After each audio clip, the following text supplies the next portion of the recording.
আমরা আজকে পড়ব অ্যাডজেক্টিভ অফ নাম্বার। এগুলাকেও নিউমেরাল অ্যাডজেক্টিভ নামেও ডাকা হয়। তাহলে এটা দুইটা নাম, অ্যাডজেক্টিভ অফ নাম্বার অথবা নিউমেরাল অ্যাডজেক্টিভ। এইটা মূলত কি বোঝাতে ব্যবহৃত হয়? এটা সংখ্যাটা নির্দিষ্টও হইতে পারে, অনির্দিষ্টও হইতে পারে, ক্রম বা পর্যায় অথবা গুণিতক বা মাল্টিপ্লিকেশন বোঝাতে ব্যবহৃত হয়ে থাকে। তাহলে সংখ্যা নির্দিষ্ট আর অনির্দিষ্টর মধ্যে পার্থক্য কি? আমরা যদি 1 বলি, 2 বলি, 3 বলি, ফার্স্ট, সেকেন্ড, থার্ড, এগুলা হচ্ছে কি নির্দিষ্ট। সিঙ্গেল, ডাবল, ট্রিপল এগুলোও কিন্তু নির্দিষ্ট। সিঙ্গেল মানে একজন, ডাবল 2 জন, ট্রিপল 3 জন। তাহলে এগুলো নির্দিষ্ট। আর অনির্দিষ্ট কি?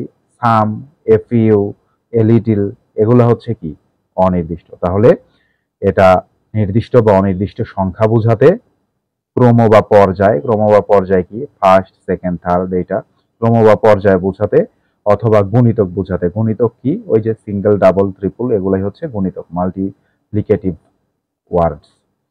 এখন আমরা এইটুকু গেল ইন জেনারেল আলোচনা। আমরা চলে আসি নিউমেরাল অ্যাডজেক্টিভ। এটা হচ্ছে দুই প্রকার, ডেফিনিট আর একটা ইনডেফিনিট। তাহলে ডেফিনিটটা কি? নির্দিষ্ট। ইনডেফিনিটটা অনির্দিষ্ট। আমরা অলরেডি আগেই বলে ফেলছি এই লাইনেই। তাহলে নিউমেরাল অ্যাডজেক্টিভ দুই ধরনের পাচ্ছি আমরা, ডেফিনিট বা নির্দিষ্ট, ইনডেফিনিট বা অনির্দিষ্ট। এখন অনির্দিষ্টর এক্সট্রা কোনো ডিভাইডেশন নাই, এক্সট্রা কোনো বিভাগ নাই, শ্রেণী বিভাগ নাই। ডেফিনিটের 3টা শ্রেণী বিভাগ আছে। তাহলে ডেফিনিটকে আমরা 3 ভাগে ভাগ করছি, একটা কার্ডিনাল, একটা অর্ডিনাল আর একটা মাল্টিপ্লিকেটিভ। কার্ডিনালটা কি? কার্ডিনাল হচ্ছে অঙ্কবাচক সংখ্যা। তাহলে 1 2 3 4 এই যে অঙ্কবাচক সংখ্যা, এগুলোকে বলা হচ্ছে কার্ডিনাল নিউমেরাল অ্যাডজেক্টিভ। এরপর আমরা চলে আসি ordinal numeral adjective. Ordinal numeral অ্যাডজেক্টিভটা হচ্ছে ক্রমবাচক সংখ্যা। ক্রম বলতে বোঝায় কি? কততম, প্রথম, দ্বিতীয়, তৃতীয়, ফার্স্ট, সেকেন্ড, থার্ড। তাহলে এটার এক্সাম্পল কি হবে? ফার্স্ট, সেকেন্ড, থার্ড, ফোর্থ, এগুলো হচ্ছে অর্ডিনাল নিউমেরাল অ্যাডজেক্টিভ। এরপরে আমরা চলে আসি মাল্টিপ্লিকেটিভ নিউমেরাল অ্যাডজেক্টিভ। তাহলে মাল্টিপ্লিকেটিভ কথাটা আসছে মাল্টিপল শব্দ থেকে। তাহলে এই জন্য মাল্টিপ্লিকেটিভ মানে হচ্ছে কি গুণিতক। তাহলে এই শব্দগুলোর শেষে, এই যে মাল্টিপলের শেষে এল ই আছে, এই শব্দগুলোর শেষেও দেখবেন শেষে অধিকাংশ ক্ষেত্রে কি থাকে? এল ই থাকে। তাহলে সিঙ্গেল, ডাবল, ট্রিপল, 5 এর ক্ষেত্রে আমাদের মনে রাখতে হয় এটা একটু 5 ফোল্ড। এইটাও অনেক সময় পরীক্ষা দিয়ে দেয় যে 5 ফোল্ড। তাহলে এই ধরনের থাকলেও সেটা কি হবে?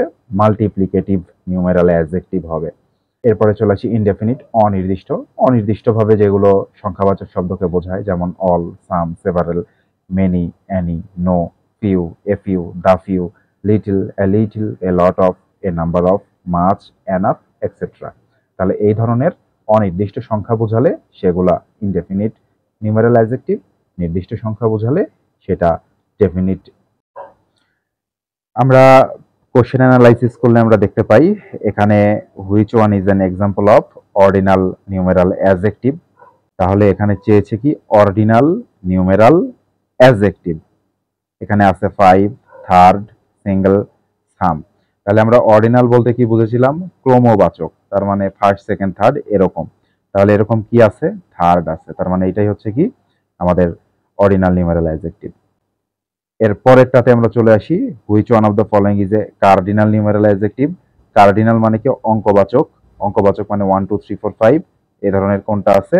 5 আছে। তার মানে 5 হচ্ছে আমাদের কার্ডিনাল নিউমেরাল অ্যাডজেক্টিভ। এরপরে Rahim is the third child of his family, here third is. Third কি? তাহলে ফার্স্ট, সেকেন্ড, থার্ড এটা কি ধরনের ছিল? ক্রমবাচক ছিল। তার মানে ক্রম মানে কি? ক্রম মানে অর্ডিনাল, তাহলে অর্ডিনাল নিউমেরাল অ্যাডজেক্টিভ।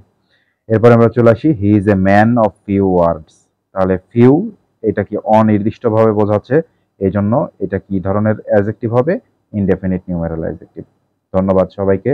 ভিডিওটি থেকে উপকৃত হলে পরবর্তী ভিডিও আপনার টাইমলাইনে পেতে চ্যানেলটি সাবস্ক্রাইব করে রাখুন।